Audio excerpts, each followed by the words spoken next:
माँ का बटुआ। कुछ बातें एक उम्र गुजर जाने के बाद ही समझ में आती है। माँ की हर बात का फलसफा मुझे अब समझ आने लगा है। क्या करूँ माँ बनकर, सोचना जो आ गया है। मैं अकेली बैठी धूप सेक रही हूँ। माँ की कई बातें याद आ रही हैं। माँ को अपने पास रहने के लिए लेकर आई थी। माँ अकेली घर में रहती थी, हमें उनकी चिंता लगी रहती थी।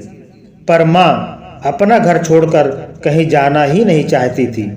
एक बार जब वह ज़्यादा बीमार पड़ी तो मैं इलाज का बहाना बनाकर उन्हें अपने घर ले आई।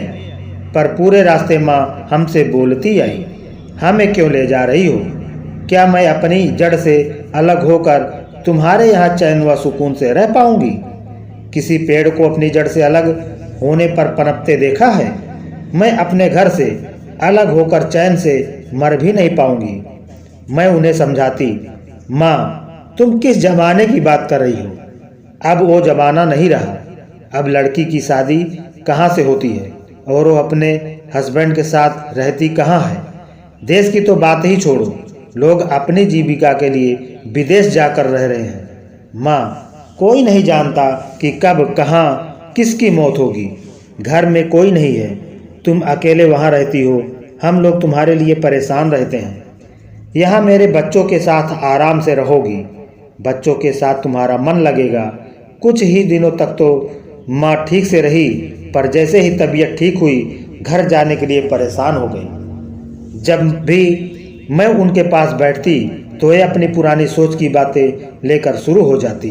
हालांकि मैं अपनी तरफ से वह सारी सुख सुविधाएं देने की कोशिश करती जो मैं दे सकती थी, पर उनका मन अपने घर में ही अटका रहता। आज फिर से जैसे ही मैं उनके पास गई तो कहने लगी, सुनो सुनैना, मुझे घर ले चलो। मेरा मन यहाँ नहीं लगता। मेरा मन वहीं के लिए बेचैन रहता है।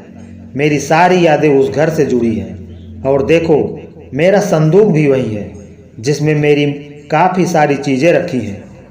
उन सब से मेरी यादें जुड़ी हैं। मेरी माँ का मोतियों वाला बटुआ उसी में है। उसमें तुम लोगों की छोटी छोटी बालियाँ और पायल जो तुम्हारी नानी ने दी थी रखी हैं। तुम्हारे बाबूजी की दी हुई साड़ी जो उन्होंने पहली तनख्वाह से मिलने पर सबसे छिपा कर दी थी, उसी संदूक में रखी है। उसे कभी ही पहनती हूँ। सोचा था कि मरने के पहले तुझे दूंगी। मैं थोड़ा झल्लाती हुई कहती, माँ अब उन चीज़ों को रख कर क्या करना? आज जब उन्हीं की उम्र के करीब पहुंची हूँ तो माँ की वो कही वह सारी बातें सार्थक लग रही हैं। आज जब मायके से मिला पलंग किसी को देने या हटाने की बात होती है तो मैं अंदर से दुखी हो जाती हूँ, क्योंकि वास्तव में मैं उन चीज़ों से अलग नहीं होना चाहती।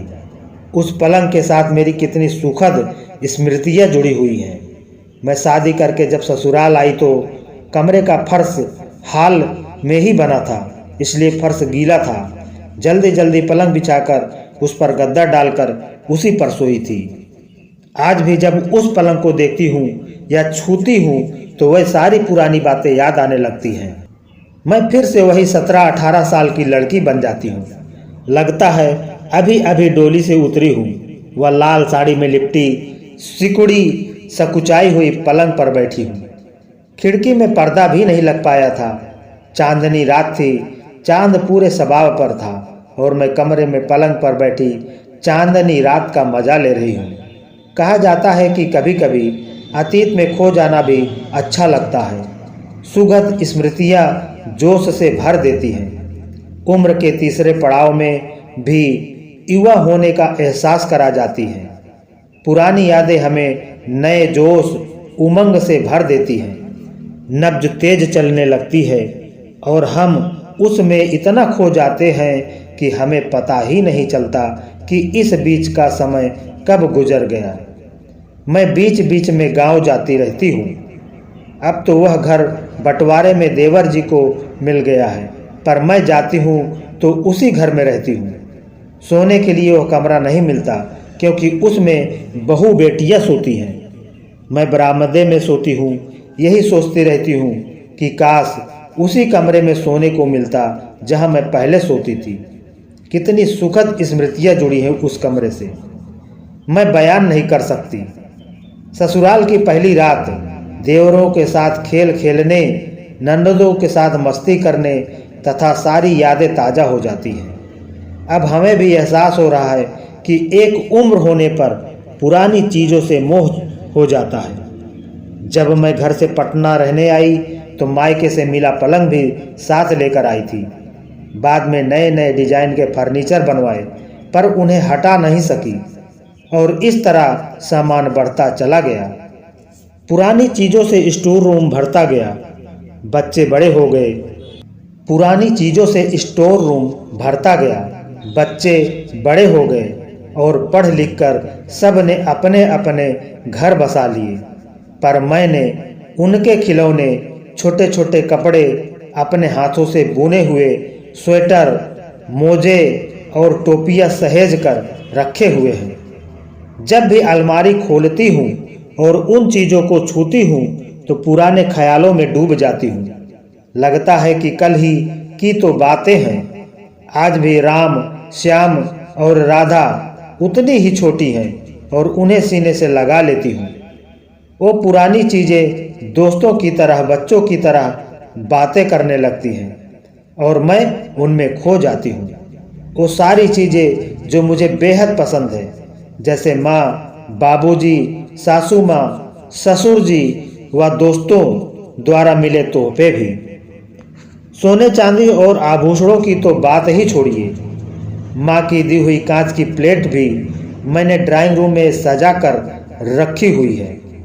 माँ का मोती वाला कान का फूल और माला भी, हालांकि वो असली मोती नहीं है, शीशे वाला मोती है, पर उसकी चमक अभी तक बरकरार है।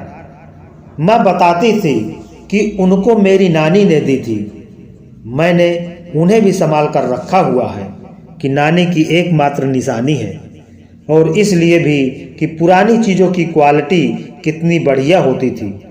आज भी माला पहनती हूँ तो किसी को पता नहीं चलता कि इतनी पुरानी है। वो सारी स्मृतियाँ एक अलमारी में संग्रहित हैं, जिन्हें मैं हर दिवाली में झाड़ पोंछ कर फिर से रख देती हूँ।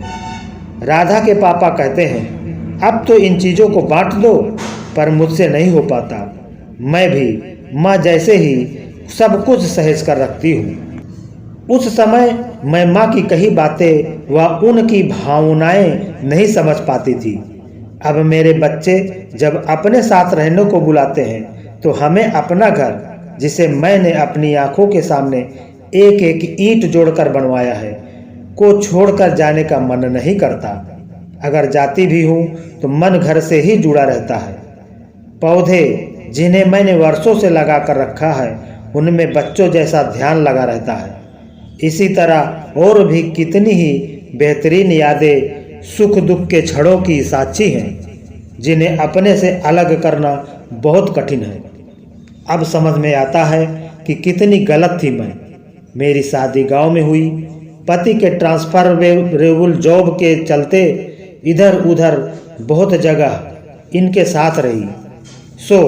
अब जब से पटना में घर बनाया और रहने लगी तो अब कहीं रहने का मन नहीं होता। जब मुझे इतना मोह व लगाव है तो माँ बेचारी तो शादी कर जिस घर में आई, उस घर के एक कमरे की होकर रह गई। वह तो कभी बाबूजी के साथ भी रहने नहीं गई थी। इधर आकर सिर्फ घूमने के लिए ही घर से बाहर गई थी। पहले लोग बेटी के यहाँ भी नहीं जाते थे, वह कभी मेरे यहाँ भी नहीं आई थी। घर से बाहर पहली बार रह रही थी। ऐसे में उनका मन कैसे लगता। आज उन सारी बातों को सोचकर दुख हो रहा है कि मैं माँ की भावनाओं की कद्र नहीं कर पाई। क्षमा करना माँ, मुझ कुछ बातें एक उम्र के बाद ही समझ में आती हैं। तो दोस्तों, आज की हमारी ये कहानी आपको अच्छी लगी हो तो एक लाइक अवश्य कर दें और वीडियो को शेयर ज़रूर करें। इसी तरह की कहानी सुनने के लिए हमारे चैनल को सब्सक्राइब कर लें। धन्यवाद।